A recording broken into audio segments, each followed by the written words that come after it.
Go ahead, Coach guys. Crean, this is Chip Towers. I just wonder, you talked about the seriousness of the situation last night, but it was pretty abrupt. You guys were playing pretty good. Your just feelings on the season just kind of abruptly ending for you guys like that. Well, we didn't treat it like it was abruptly ending. We treated it like the tournament is over. We were actually just getting the chairs pulled up to watch some more film of Florida before we did our final walkthrough after our breakfast and stretching and everything this morning. And when the Big Ten tournament, we found out the Big Ten tournament was canceled on social media. And about 30 seconds before I was going to start the meeting, we saw a word on social media that our SEC was canceled. So we didn't start the meeting right away. We went out into the hallway and waited for some official word, and then we got it. And the bottom line with the team is this is such an incredible, tumultuous time for everybody. And the most important thing that they can learn from all of this is that when they are responsible for their families someday, that they will always put their safety, their health, and their well-being at the front of everything. And that is exactly what we have that leadership is doing throughout the world. And when our part of the world with basketball, we have to truly trust that. And the most important thing that we can have right now is flexibility, understand the fluidity, that things are constantly changing, and be thankful for our health and keep trying to take care of ourselves and those around us best we can. Coach, this is Anthony Jackson. How much? I'm sorry. Coach, this is Anthony. How far as the shock goes among the players? What was their reactions like? Well, I think they're probably stunned at the time, and I asked if there were any questions after a while. But really, we just tried to treat this as for what it is. That none of us really know. Things are happening so fast. They're seeing things that are coming up every couple of minutes. I think the Donovan Mitchell situation probably stunned them this morning, just like Rudy Gobert did last night. Those hit close to home for a basketball player. And I think the bottom line is they have to have time to process it. But I want them to process it from the place of be flexible. We're not bringing closure to anything right now. We don't know what's next. We don't know what's next in basketball, just like we don't know what's next in the world.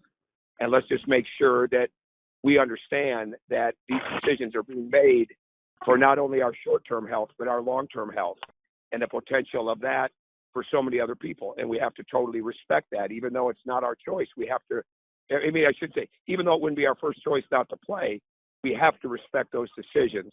And I read to them the statement that all the head coaches had received from Commissioner Sankey and from Assistant Commissioner Dan Leibovitz to let them see, like, there's real emotion in this from those guys, that they feel bad for the student athletes not being able to do this, but these are the decisions that have to be made for the long-term health and effect of our country.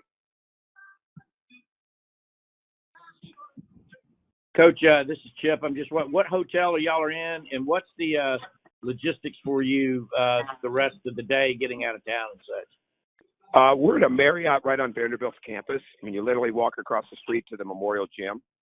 And Arkansas is here, South Carolina's here. They're both leaving. We're leaving late this afternoon and flying back tonight at 6:30. And do you keep saying you don't know what's ahead for you. Is there any scenario? I mean, you guys, right now your record's 500. Is there any tournament or scenario where you guys can keep this thing going? It seems like you guys are playing pretty good. Yeah, we're eligible for the NIT. I would think at a 500 record, but who knows what's going to happen? I mean, so I just said to them, like, there's no way we can bring closure to this right now. I mean, it's all happening too fast. And if it comes to a point where we have to, we will. But right now, things are changing so rapidly that the only thing you can be is flexible, open-minded, and trust. And that's what we have to do, and just see what happens. Tom, it's Mark Weiser in Athens. I know basketball coaches, probably all coaches, are kind of used to a certain rhythm. What will next week look like for you, your staff, your players? What will you do if there's no NIT? I'm not sure yet. I think in any situation right now, it would be a mistake to get anywhere past the rest of the day. Right? Like right now, we're scheduled to be back in school on Monday. We'll get back late tonight. We'll have logistics. There's all kinds of things coming out right now with changes in recruiting and things of that nature. We just have to stay fluid as coaches, and as a leader, I just have to make sure that I'm getting the best information that we can get, bringing it to them, and try to keep it in context for what it means. So I don't think it would be it would be too hypothetical for me to try to look past, where we're at today.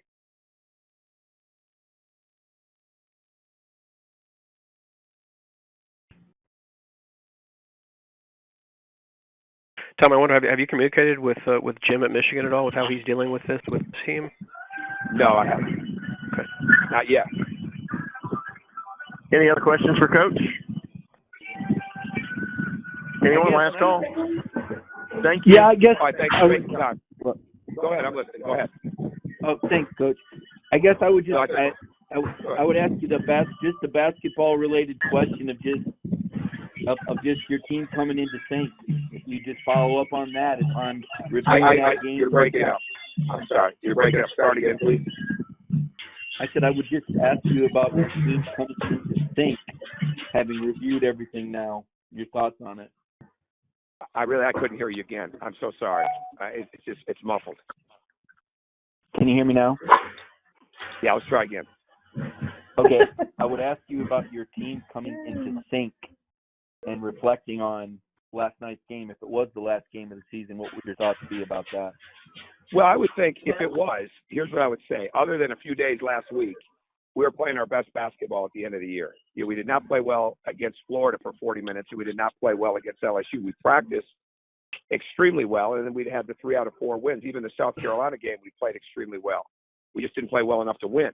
And at the end of the day, the way we played last night was really pleased. The ball moved, bodies moved. We had a lot of balance. We had a lot of guys impact the game. Anthony impacted the game without scoring. He impacted the game with his defense, with his passing, with his deflections, with the attention that's paid to him. Guys did a really good job. This has been it's been a challenging group because it's so young and it's hard to win in this league with that kind of youth. But it's also been a group that has really, really worked to get better. They've worked extremely hard. They've learned a lot about hard work. They've learned a lot about intensity. They've learned a lot about persevering. They've gone through so many different experiences. So that's what I would say about last night. But other than that, I don't have a way to bring closure to it yet. I'm not there.